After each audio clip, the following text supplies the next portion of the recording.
মুসা নবী একদিন আল্লাহর কাছে কয়, আল্লাহ ফেরাউনে তো জালাম জ্বালায়, তুমি কি ফেরাউনকে গজব দিয়া ধ্বংস করতে পারো না? আমার আল্লাহ কয়, মুসা আমি ফেরাউনকে 4টা কারণে গজব দেই না। কয় কারণে?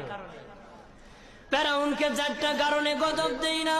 1 নম্বর কারণ হলো, রে মুসা, সারাদিন ফেরাউন বলে আমি খোদা, আর রাত যখন হয়ে যায় জঙ্গলে যায় কল্লাম, আমি জানি তুমি খোদা, আমি খোদা না, কিন্তু আমারে মানুষ খোদা কইলে ভালো লাগে, খোদা কইলে ভালো লাগে।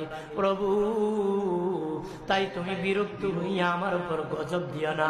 আল্লাহ বলে, মুসা রে, ওই ফেরাউনে রাত্রির দুয়ার কারণে আমি আল্লাহ তার উপর গজব দেই না।